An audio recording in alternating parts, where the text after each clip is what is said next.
Okay, hi guys. We are still on a introduction level of 3ds Max tutorial. So it's number 3.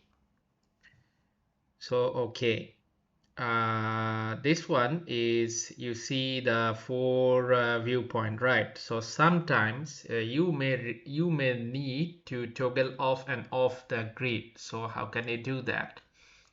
Let's say you want to off the grid, so this grid, so you just need to whatever viewport you want, you are no matter, so you just click on, or you just press the Z key. It's Z, not the Z key. So you just press on Z key. You see what happened?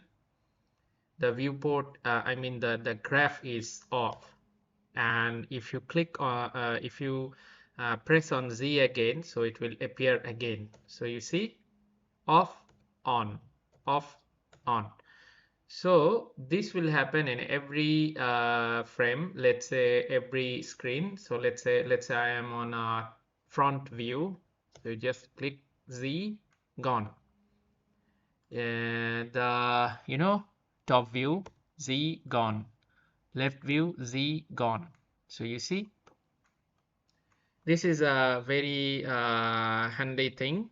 So you can see here that gone. So and also this one. Sometimes designers may need this kind of things, because when you have tons of materials or components in your scene, some kind of heavy scene, let's say a big architectural project, or urban design project, or the game level design project. And the grid may be very annoying, so sometimes you have to maybe off the grid. So press on Z button to off the grid. Okay. So yeah, and okay, this is pretty much it. And okay, so you can let's say click on element, and let's say you want to have a left view, so click on the box, on the angular box. So you see, left view, top view, you see, back view. So you can have a standard view also from here. Okay, you can have also from here. So okay, and here is the perspective view. You see the toggle thing. You have the perfect perspective view. You see, every corner you have a perspective view. You see, so this navigation box is very important thing. And let's say somewhere you lost, your viewport is lost. So it may happen for new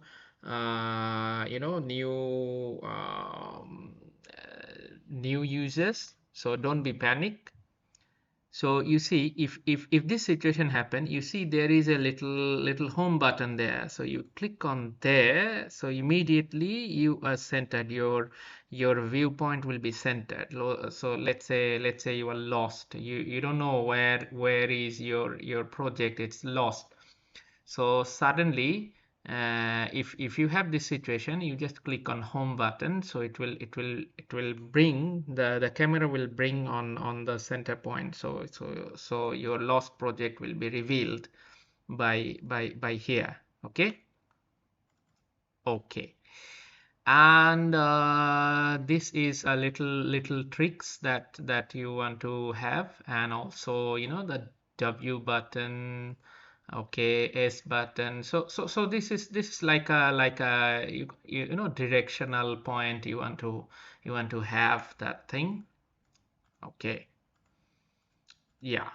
And let's say you want a fresh copy. You want a fresh copy of the of your Max. So you wanna start new. So what you can do is you just click on this and click on new.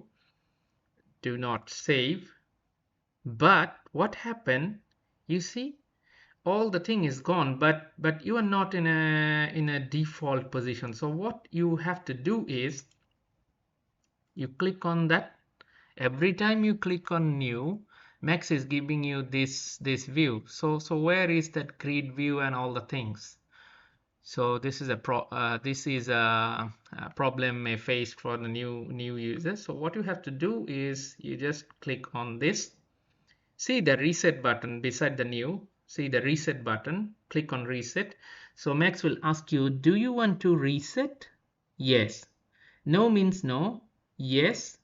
You see, if you just click on yes, Max will give you a new fresh copy and a new fresh start that where the Max should be started. Okay, so this is the process. You just click on that and you just reset, and you just click on reset. Do you want to reset? Yes. So every time you click on reset and reset yes, Max will give you a new open scene, no matter what your elements. But keep in mind that your elements, if you do not save the project, your elements may lost.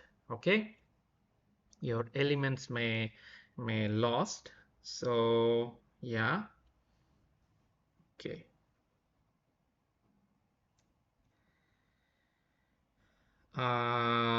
Okay. So yeah.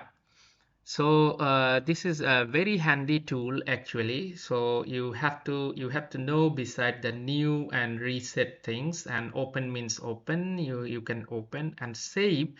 Let's say you just create a scene and all that thing. So you just need to save it. So the dialog box is pop up, and you just need to you have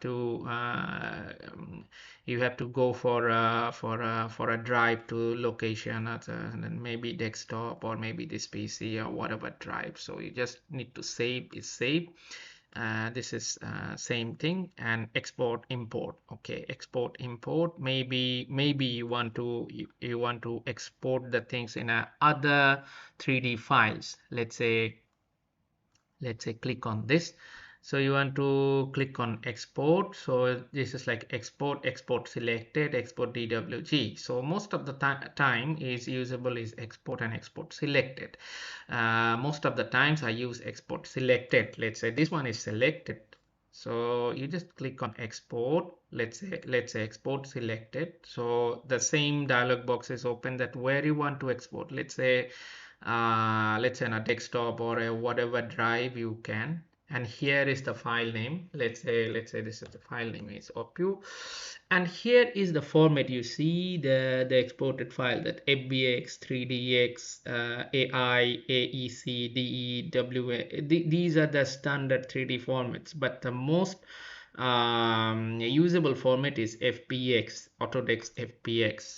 So fpx is the most usable exported options, because of you can export it with the material and with the textures attached. So later on I will explain this one, that I will show this one in details. And also you can import. So like a import, you can import and merge. So this is these two things is mainly usable, that import and merge. Import is, yeah, if you want to import some external 3D objects or 3D assets, then you can go for import and looking for files like fpx and all that things. Merge is if you want to import another 3D files, like this one, like this car. Let's say I want to import this one. So okay, this is the import dialog box. Just click on that, and you see the car is imported.